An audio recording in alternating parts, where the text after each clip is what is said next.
All right, welcome in everybody to the deep dive. We're going to be taking on a recent episode of the Joe Rogan Experience, a pretty sprawling one featuring Francis Foster and Konstantin Kisin. Oh, yeah, this was a long one. They went deep on all kinds of topics, everything from what's making fees right now to the big names driving it. Yeah, a lot of those hot button issues too, like the growing anxieties around technology and, oh yeah, those echoes of history they always bring up. Think of this as a sort of crash course through a very diverse landscape of ideas. We want to go beyond just telling you what they talked about. It's more about giving you a clear, distilled understanding of their main observations across all these topics. Okay, so right off the bat, one of the things that really came through was this feeling of absurdity creeping into everyday life.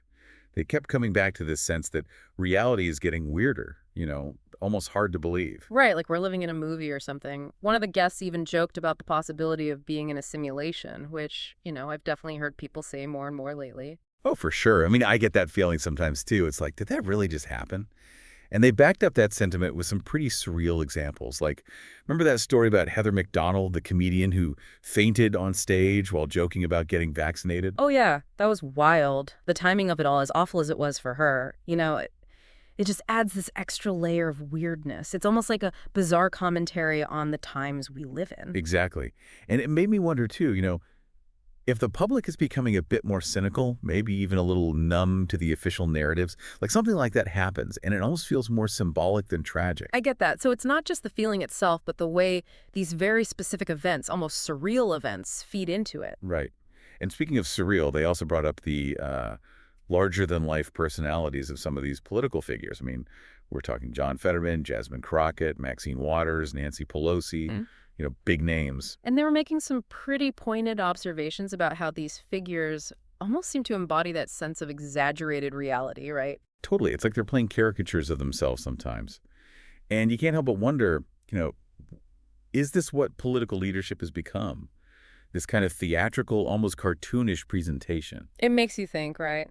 As a listener, have you ever felt that same way? Like things are a bit dot off, like the headlines are reading more like a satire than actual news. Yeah, for sure. Okay, so another big area they dug into was social media and the whole concept of accountability in the digital realm.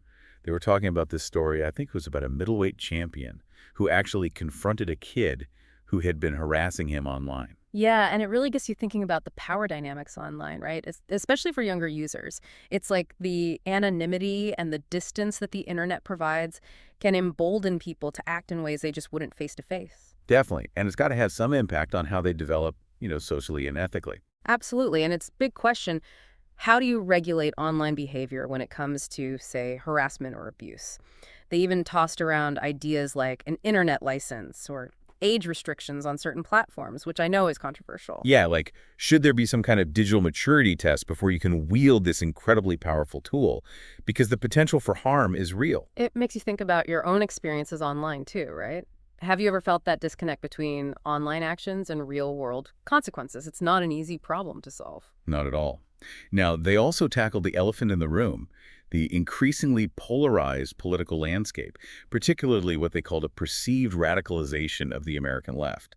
And they used some pretty pointed examples to illustrate that. And it's important to note here, they were talking about perceived shifts, like instances where folks were justifying pretty extreme actions, things like spraying swastikas or the really heated debates around trans issues. Right, and they specifically mentioned transgender athletes, the whole gender ideology discussion in schools, access to women's restrooms. They even brought up Elon Musk's company rescuing those astronauts, saying it didn't get the widespread positive attention they expected. Yeah, it's interesting they brought that up. Like, even seemingly unifying events don't always get the reception you might expect in such a polarized environment. And they also talked about a growing divide within the left itself, right? Like, there are the reasonable folks and then those who are advocating for more, let's say, radical positions. It's a fascinating dynamic, right? How movements evolve, how internal frictions play out. The question they were raising is, how does this perception of growing extremism, whether it's accurate or not, affect the Democratic Party's broader appeal? Right. Could it alienate more moderate voters? I mean, it's something to consider. But what about you, as someone who follows this stuff closely, do you see a significant shift happening on the left? And if so, what's driving it? That's a tough one. I think. Okay, so next up, they got into something I found really interesting, this whole idea of astroturfing and manufactured consent. Specifically, they were talking about those rallies for Bernie Sanders and AOC and the claims around them. Yeah, it's all about questioning the authenticity of that public support. Like, are these massive crowds genuinely grassroots? They brought up allegations of people being paid to attend, the same faces popping up at different events. Right, it's like, is the energy real or is it manufactured? Hmm. They even mentioned some supposed analysis of cell phone data from one rally that suggested the actual attendance was way lower than what was claimed. If we sit back for a second, it all ties into this bigger issue of discerning genuine public sentiment from these carefully constructed narratives, especially in the age of social media where things can get amplified so quickly. It makes you think twice about what you see online, right? Yeah. Like how much this is organic and how much is being pushed by someone with an agenda. Right. What about you? What kind of things make you question the authenticity of a movement or a big online event? Well, So, shifting gears a bit, they then started waving some serious red flags about government inefficiency in spending. And they had some pretty striking examples, too. Oh, yeah, they really laid it out. I mean, I just picture this Social Security paperwork being stored in a limestone mine. That just screams bureaucratic nightmare, right? Outdated, inefficient, maybe even wasteful. Yeah, and then they brought up those massive expenditures on things like Stacey Abrams' energy-efficient appliances, all those high-speed internet projects that haven't really delivered. It's like, where is all this money going? And the lack of transparency, the difficulty of actually tracking those taxpayer dollars, that was a big concern they kept coming back to. It's like that analogy they used, too many direct debits going out, you lose track of where your money is actually going. That's a perfect analogy. And the fear they expressed was that all this inefficiency could end up threatening essential programs like Social Security and Medicaid, the ones people actually rely on. And that resonates with a lot of people, right? That feeling of helplessness, like your tax dollars are vanishing into this black hole. It's common frustration. What are your thoughts on that? What aspects of government spending concern you the most? I think for me, it's a lay. So building on that, they made a really important point about the need for oversight and checks and balances no matter who's in power. They stressed that it's not a partisan issue. It's about protecting against the risks of concentrated power. Absolutely. Yeah. Because power tends to, want more power.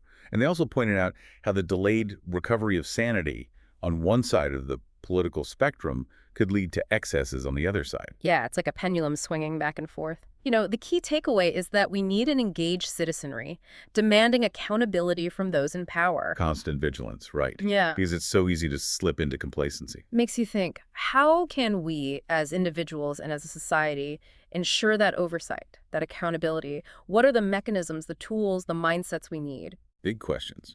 So they also spent a good chunk of time discussing the media and its role in all of this, especially how it shapes narratives and often deepens those societal divides. They brought up the Eagles versus the Cowboys rivalry as an analogy. That's a good one, right? It highlights that tribal mentality where loyalty to your team can sometimes overshadow critical thinking or objective analysis. And they talked about this phenomenon of people becoming almost addicted to outrage, to conflict, maybe even as a way to avoid dealing with their own personal stuff. Yeah, it's like that constant stream of online drama and sensationalized news becomes a kind of drug. And it's a feedback loop, right? Because emotionally charged content gets the most engagement, so it gets amplified even more. Exactly. And then everyone's stuck in this echo chamber just feeding off each other's outrage. It really makes you think about your own media diet. Are you actively seeking out diverse viewpoints, challenging your own assumptions, or just getting sucked into the outrage vortex? What are your thoughts on that whole media landscape? Well, I think Okay, so moving on, they had a really interesting discussion about education and opportunity, particularly in underprivileged communities. Yeah, they made a pretty stark comparison, likening some schools to badly run prisons. And they pointed to a lack of a strong adult authority and the over-reliance on screen-based learning as contributing factors. And they really hammered home the importance of teaching practical skills, giving kids a sense of purpose, way to create something tangible, something to be proud of. Right, because that can build self-esteem, open doors, and offer a real alternative to, let's say, less positive influences. It's about equipping them with the tools they need to succeed, to contribute to society, to break out of those cycles of poverty and disadvantage. It's a huge challenge, but what do you think? When you think about the future of education, what should be the top priorities? Well, I think Okay, so then they got into a topic that always seems to generate a lot of buzz: automation and artificial intelligence. And they were definitely painting a picture of some pretty dramatic changes coming down the pike. Oh yeah, they threw out a time frame, I think it was 20 years, for when we might see some huge societal shifts due to automation. Mm. And they weren't shying away from the potential downsides. Robots as law enforcement, the whole ethical minefield of arguing your innocence to an AI. It's almost like a sci-fi movie, right? But they were presenting it as a very real possibility, something we need to be prepared for. And that phrase, giving birth to our overlords, man, that stuck with me. It's like, what happens if our technological creations become so advanced that they surpass us? It's a question that a lot of people are grappling with right now: the future of work. What happens when AI starts making decisions that affect our lives? Even what it means to be human in an age of intelligent machines. What are your biggest hopes and fears when you think about this future? Hmm. Okay, so they also touched on a topic that always seems to be relevant: government overreach and the potential loss of freedoms. The examples they brought up were pretty stark, like those security measures implemented after 9/11 and the Canadian government freezing bank accounts during the trucker convoy protests. Yeah, and they really highlighted that tension, right? That trade-off between security and liberty, and how easy it can be for governments to get, you know, a little too comfortable with their power, especially during times of crisis. It's that classic question: how much freedom are we willing to sacrifice for safety? And how do we ensure that those in power don't overstep those boundaries? It's a constant balancing act. It makes you think about those historical examples too. You know, times when governments have definitely overreached their authority. What about you? What events or policies have made you most concerned about government overreach? Well, I think. So building on that, they really stress the importance of understanding history, of learning from the past, and maintaining a healthy skepticism towards authority figures. And they back that up with some pretty compelling examples, like the Dutch census during World War II, the Gulf of Tonkin incident, Operation Northwoods. These are all instances where governments engaged in some pretty shady stuff. And then those personal anecdotes, the stories from Venezuela and El Salvador, they really added a human dimension to it all. It's a reminder that these aren't just abstract concepts. They have real-world consequences for people's lives. Absolutely. It underscores that whole idea of remaining vigilant, of questioning narratives, of not blindly trusting those in power. How do you approach evaluating information, especially when it comes from government sources? Well, for me, Okay, they also briefly touched on some of the global conflicts happening right now, mentioning the Israeli-Palestinian situation and what's going on in Iran. yeah, those were just quick mentions.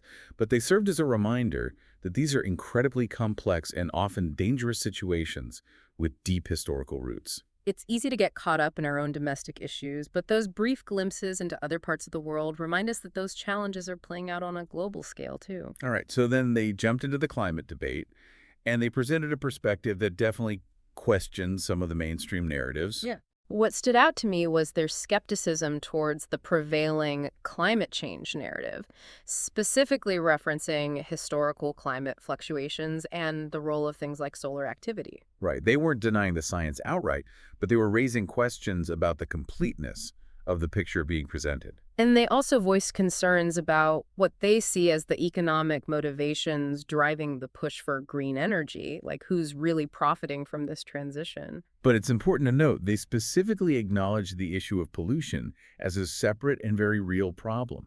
They were drawing a distinction between that immediate threat to human health and the broader climate debate. It's a nuanced perspective that encourages us to look at the issue from multiple angles. It's not just about the science, it's about the economics, the politics, the potential unintended consequences.